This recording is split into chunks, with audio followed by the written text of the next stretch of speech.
The movie begins in 1982, at the Freddy's Pizza restaurant. All seem to be okay as we notice a child waiting for her favorite animatronic named Marionette to show up. But she suddenly spots a guy in a yellow scary costume kidnapping a kid and taking him inside a room. The girl named Charlotte hurries to alert the adults on what she saw, but they're all busy with their own affairs and doesn't give her attention. Because of this, Charlotte decided to rescue the boy herself. When she entered the room, she noticed the kid was left asleep. The girl quickly grabs the boy and runs, but the guy in the scary yellow costume started chasing her. But noticing everyone isn't paying attention to her, she decided to yell so loud that the whole public attention was on her, and the boy she was carrying wakes up and walks to his parents. Everyone noticed the girl has been killed.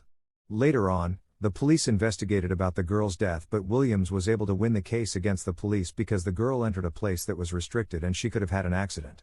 But the place was later suspended despite not finding any evidence.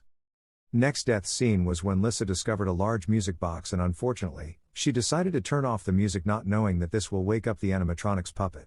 The puppet kills her. The other kids that were with her upon seeing it, tries to escape but unfortunately, they started to find themselves trapped by the animatronics and it ended up killing them one by one.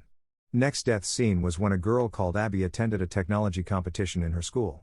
Her robot project was the best among all the students, but her teacher dislikes her and because he doesn't want her to win the competition. He breaks her robot project, claiming it was a mistake.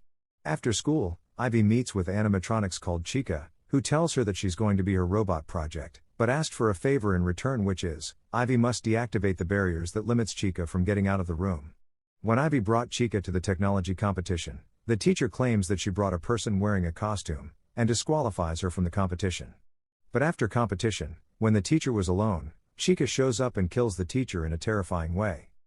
At the ending of Five Nights at Freddy's 2, Mike tries to disconnect all the animatronics. To prevent them from attacking him, he normally puts the head of an animatronic, to make them think he's one of them. Vanessa fights with some of them, while a mother and child were about to be killed by one. Fortunately, Mike managed to disconnect all the animatronics. After a while, the animatronics somehow got connected again. One of them possessed Abby and she tried to kill Vanessa, but Mike shows up with a music box and when it plays it, Abby is brought back to normal. Mike, Abby and Vanessa are surrounded by dozens of animatronics, but fortunately the good animatronics shows up and killed all the bad ones.